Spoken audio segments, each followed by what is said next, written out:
Good evening and thank you for joining us. I'm Callum Smith in for Bruce Frisco. It's Friday, April 10th. This is CTV News. Tonight's splashdown, UNB students kept a close eye on the Artemis 2 mission. Then Cannabis crackdown. Nova Scotia and Mi'kmaq chiefs appear to still be far apart on an agreement about cannabis sales. And backup plans. Nova Scotia families brace for a possible strike at some long-term care homes. Live from our Maritime's News Center, this is CTV News. Here is Callum Smith. Good evening. RCMP in southwestern Nova Scotia say a 30-year-old man who was believed to be armed and dangerous is in custody. The force issuing an emergency alert at around 7 p.m. in the Tri-County area, saying the man was last seen on foot in Yarmouth. Within an hour, police canceled the alert, saying the suspect was safely arrested. No word yet on any charges. The world may have been watching as the Artemis 2 safely returned to Earth tonight, and so too was a team of engineering students from UNB tracking the mission. As CTV's Nick Moore explains, it hasn't only been for the fun of it, but for the benefit of NASA. A satellite dish on top of Head Hall at Fredericton's University of New Brunswick has been gathering out-of-this-world information about Artemis 2 and delivering it to NASA. They selected us in January among 34 other organizations all around the world. UNB being the only academic institution represented from Canada. UNB engineering students were tapped to take part and accepted the challenge, which started with the satellite dish itself. The team was assigned to track Integrity's radio signals during its voyage to and from the moon. NASA had asked for a much larger satellite dish than what we had, so we needed to make sure we could squeeze out as much of the signal as possible from our current setup. Nobody knew for sure it would work here, and there were at least a few early signs that it would not. No success on Thursday or Friday, some technical difficulties, some last-minute code changes, software updates, and then an internet outage. But then early last Saturday morning, Megan McDonald spotted something. And I wasn't sure if that was it or not. I turned to Dr. Peterson, I said, "Is that it?" It was indeed Artemis 2, and it was the first of several spottings over the last week. The excitement and all the talk and all the, okay, let's talk, let's share this, let's share that. Does this data look right? And it was just a lot of fun. New Brunswick Premier Susan Holt was given a tour of the project earlier today. Here in small but mighty New Brunswick, we proved that you can have a 6-foot satellite put together and organized by brilliant students, and it can work, and it can pick up the signal of Artemis. The team at UNB says their work will help in the goal of launching a mini satellite into space. We're developing the communication system for the province's next satellite, that being Violet 2. We hope to build Violet 2 in the upcoming years, and so it was simply an opportunity to test our Earth station to see if we could detect signals. For the team at UNB, it's been a mission accomplished. Nick Moore, CTV News, Fredericton. Mi'kmaq chiefs are calling for an end to raids at cannabis shops. The Nova Scotia government called for a crackdown on what they called the shadow cannabis market late last year, arguing it poses a health threat. Last week, tensions hit a new level after RCMP executed a search warrant at a storefront in Bogladek First Nation. Protesters blocked Highway 4 in the area, forcing RCMP officers to abandon the scene and their cruisers. Police said those vehicles were broken into, windows smashed, and urinated in. Several supporting protests were held on other provincial highways. The Association of Mi'kmaq Chiefs says, quote, "We demand a moratorium be put on any other raids in our communities until we've had an opportunity to have real nation-to-nation conversations with Nova Scotia on the issues at hand." The Justice Minister said government is open to meeting, but First Nations leadership must disclose any financial interests and benefits involved in the unregulated cannabis trade. We have a policy in place that First Nations can actively participate in the sale of cannabis through the Nova Scotia Liquor Corporation, where all of the proceeds will stay in the bands so they can use them for positive social programs. We're always willing to have discussions about that and other policies around this. As for the request from the chiefs to halt any raids, the RCMP told CTV News in a statement they maintain investigative independence and make enforcement decisions based on investigative work. Get the Maritime's top stories, breaking news alerts, and watch live. Download the CTV News app.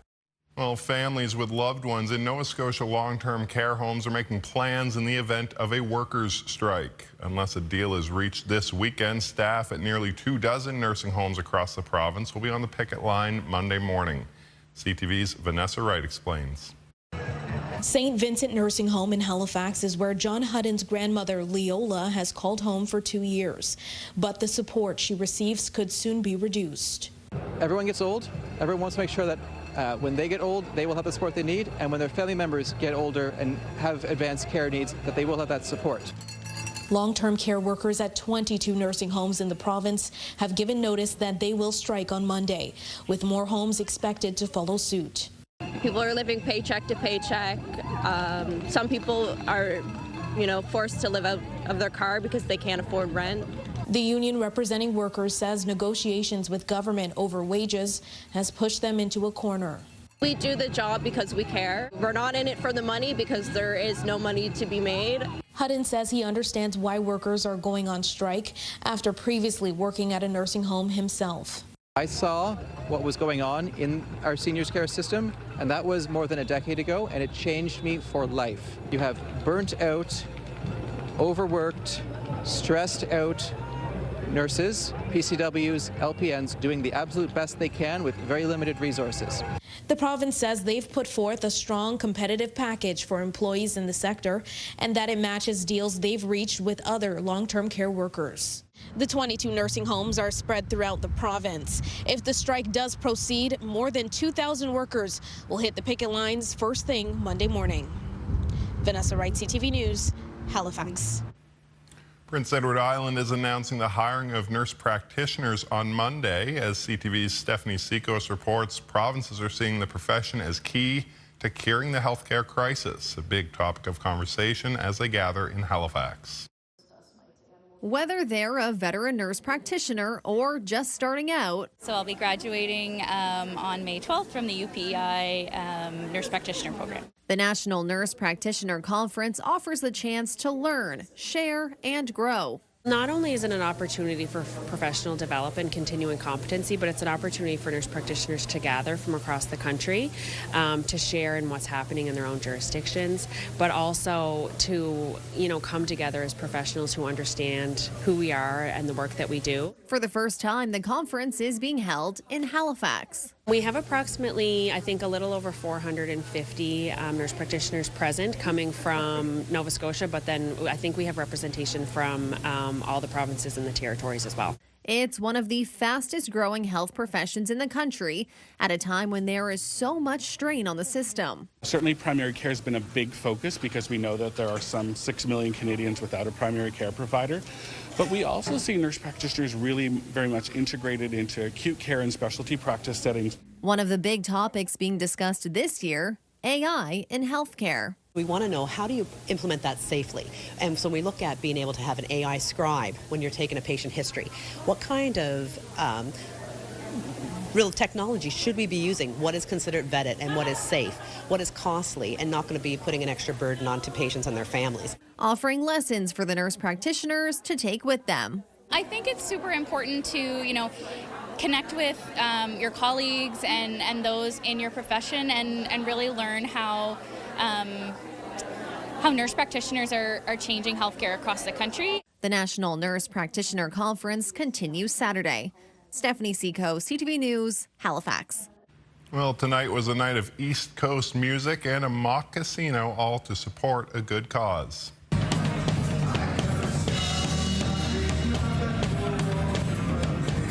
CTV's Amanda Devison emceed the 7th annual Kalian Casino supporting Kids Sport. That's an organization that removes financial barriers, preventing children from participating. Last year, more than $1.4 million supported 3,200 children from Yarmouth to Sydney. All the money from tonight's event will go to help kids in need get involved in sport. So equipment or registration, we provide grants of $500 for families in need throughout Nova Scotia. The event was hosted at the Bruce Guthrow Theatre inside Casino Nova Scotia. Mock casino games included blackjack, roulette, and crown and anchor. Sport Nova Scotia was aiming to raise $25,000 tonight. All right, still to come tonight, Kaylin's full forecast to close out the work week. But next, getting people in the industry. A lot of the people are older, and they're all going to start retiring now. And I hope the young people come back into the work field. A call for more workers to enter the skilled trades. That story and more after the break.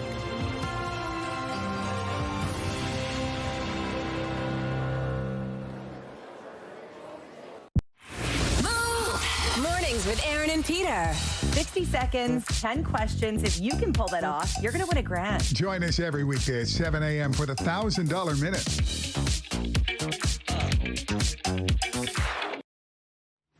Welcome back. At a work fair in Cape Breton, there was little mention of AI and certainly no talk of layoffs or downsizing.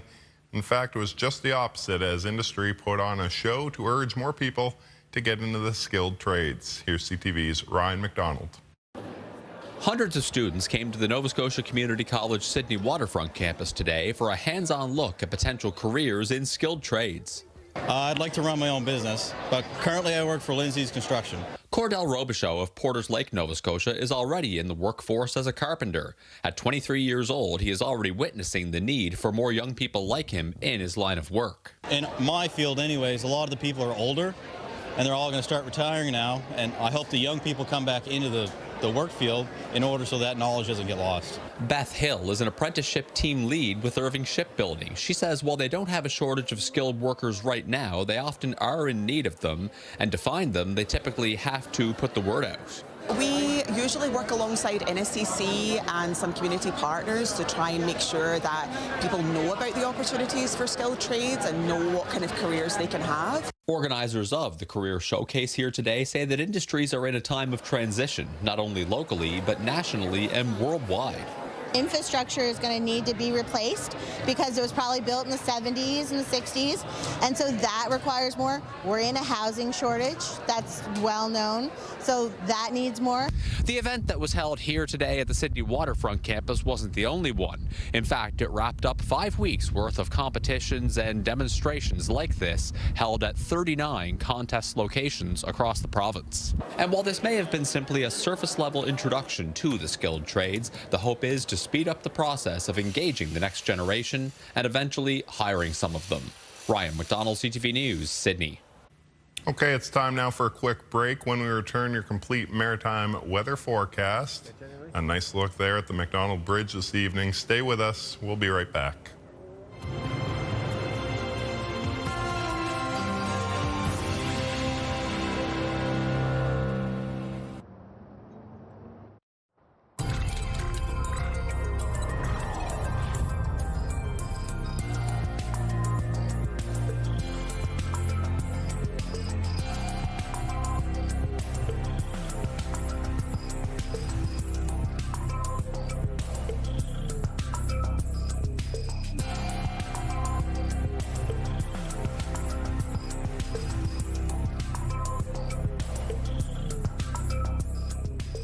Welcome back. Meteorologist Kaylin Mitchell joins us now with your maritime weather forecast. Kaylin, obviously we've made it to the end of the work week. Yeah. I think that begs the question, what's in store for the weekend?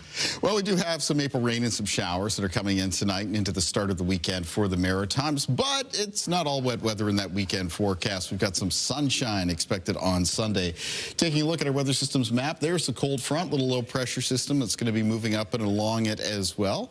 As we take a look at our forecast timeline for cloud cover and precipitation, as we make our way through the remainder of the night, the rain and showers will be most widespread for the province of New Brunswick. And then very early Saturday morning, moving towards western Prince Edward Island and northern and western areas of Nova Scotia, including Cumberland County, the Annapolis Valley, and that band of rain and showers will be crossing PEI in Nova Scotia through the day tomorrow.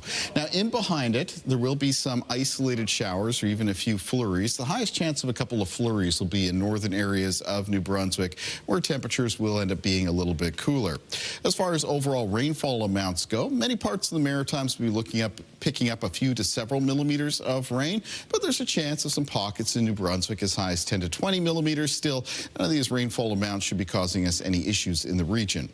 Winds in the forecast for tomorrow, they do change direction in behind that front, becoming north and northwest, and they're going to be a little bit gusty in the afternoon as well, with the gusts coming up into the range of 30 to 50 kilometers per hour. Now, low temperatures in the forecast for tonight for most of the Maritimes will fall into a range around the low to mid single digits, except a little bit cooler than that through northern areas of New Brunswick, getting onto the cooler side of that weather front first. Some lows just before the morning could be in the range of 0 to 2 degrees. High temperatures in the forecast for tomorrow in the north of New Brunswick, 4 near Edmundston and Grand Falls, 3 for Campbellton, then 6 for Bathurst and 7 for Miramichi. Fredericton tomorrow with a high temperature near 7 degrees, 8 for St. John, and 6 degrees for Moncton in the southeast. For Prince Edward Island, high temperatures tomorrow include 5 at O'Leary and Summerside, 6 at Cavendish and Charlottetown, and then 7 at St. Peter's Bay and Montague. In Cape Breton, for Sydney, high temperature near 9 degrees, 10 for Bedeck, 7 for Port Hawkesbury. Into mainland Nova Scotia, it's 11 for New Glasgow and Antigonish. 7 for Ecum-Secum, and then Sheet Harbour with a high temperature close to 10 degrees. Same thing goes for Halifax. 9 for Truro, 7 for Amherst and Parsboro. In the Annapolis Valley for tomorrow, most of the high temperatures 7 to 9 degrees. And on the south shore of Nova Scotia, the high temperatures between 8 and 11. Taking a look at the 7-day outlook for New Brunswick, it's sunshine in the forecast for Sunday, followed by rain on Monday. It'll be a chance of showers on Tuesday and Wednesday of next week, with some further showers expected on Thursday, though temperatures a little bit milder. And it looks like we could see some sunshine return at the end of that 7-day forecast on Friday. For Nova Scotia, the forecast on Sunday, it's going to be a sunny and blustery day. Rain expected on Monday. That's followed by a chance of showers on both Tuesday and Wednesday of next week, and then showers looking more certain for the Thursday. Sunshine follows for Friday. And for Prince Edward Island, the forecast for Sunday, sunny with a high temperature near 6 degrees. Up to 8 on Monday with rain in the forecast. It's a chance of showers then Tuesday and Wednesday. Showers in the forecast for Thursday, and then sunshine for Friday. Callum. Okay, thanks so much, Kaylin. It's time now for a quick break, but stay with us. CTV News at 11:30. We'll be right back.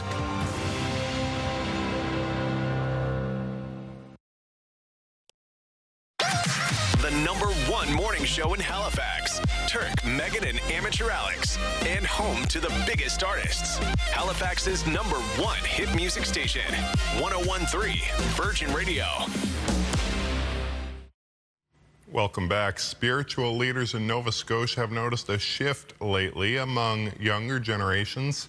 Churches, synagogues, and mosques have seen an uptick in attendance as more people search for something deeper in an uncertain world. As CTV's Emma Convey reports, followers are turning to places of worship for comfort and connection.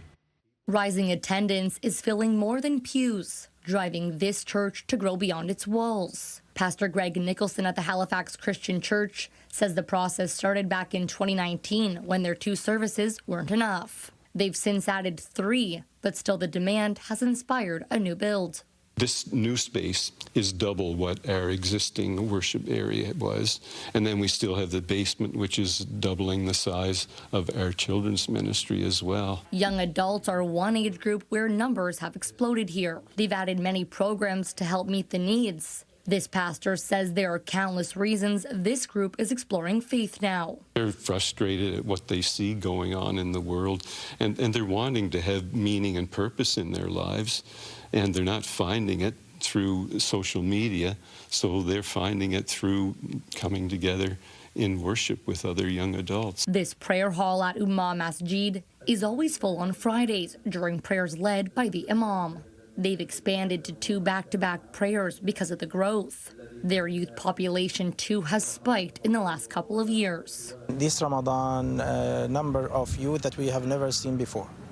In terms of the attendance, in terms of actually being engaged with the mosque and the activities. He says one reason followers come to the mosque is to find peace. Young adults particularly are seeing what is happening around and seeing the disasters that are taking place and questioning so many things about their cultural connections, a connection with religion, and how can they revive this and how they can keep grounded and keep going throughout these tests, tribulations. Over at St. Benedict Parish, Father Isaac Longworth says when he first started at the church, young adults were a missing demographic. 3 years later, I'm noticing huge numbers. A lot of our baptisms that we're seeing are young adults, a lot of people that are even serving and stepping up into leadership. He's noticed young people are the ones inviting others to check it out. They're looking for truth, they're looking for beauty, and they're looking for goodness. And they're experiencing that in the church. Emma Convey, CTV News,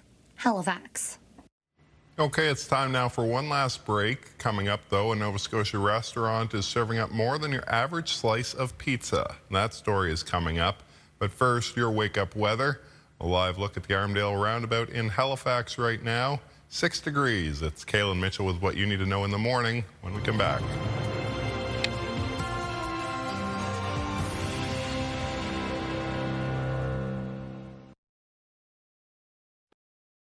It's the best night of the year. Join Jose Bautista, Brett the Hitman Hart, and Jennifer Botterill at the Desjardins Sports Charity Dinner April 16th in Halifax. Funds raised support Canadian Progress Club Halifax. For tickets, visit progressclubhalifax.ca.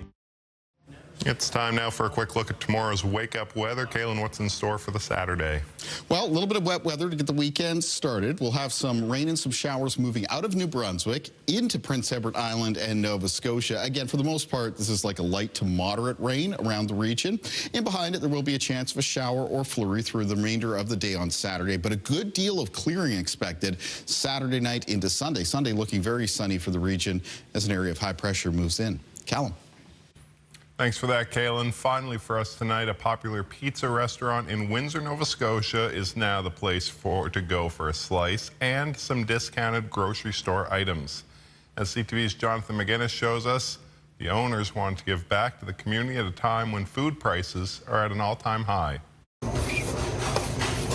Fareed Jarmash has been making pizza for over 40 years. His recipe is a well-kept secret. The pizza sauce and the crust, that's, you know, everybody, they can throw the vegetable and the meat and on it, just the basic would be the pizza sauce and the crust.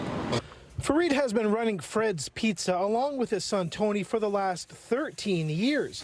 The restaurant in Windsor, Nova Scotia is known for their oversized slices. It's going to be slow after this. A few months ago, Tony had an idea to expand the business to include grocery store items. He sources what he can locally to help farmers. What he can't, things like pineapple, he'll buy but doesn't apply the same markup as bigger grocery stores. Everything he sells at a discount. Anything that's in season, I'll try to have. So like, for example, corn, watermelon, just items like that we can, even if we have to go pick them and, you know, sell, it'll be fresh and it'll be local. Doing it for our community. Everything's going to be for our community. Just make it affordable and for our community. In the beginning, Fareed didn't think people coming in for pizza would be buying produce. He started, and I tell you, it was a great idea and been really good for us. Everybody supporting, and we supporting the community. The produce is delivered every evening, and they've just added fresh baked goods, some of it made in-house by Tony's mother. It, too, is sold at a discounted price. Definitely would help out a lot of local people right around here and stuff. Further expansion is in the works, but just like Fareed's pizza recipe, the plan is a secret. Jonathan McGinnis, CTV News, Windsor, Nova Scotia. Okay, that is your late news tonight. Just a reminder, if you've tuned in late or you'd like a second look at any of our stories, you can always visit ctvnewsatlantic.ca. It's your home for news. I'm Callum Smith in for Bruce Frisco. Thanks for staying up with us. Have a great weekend.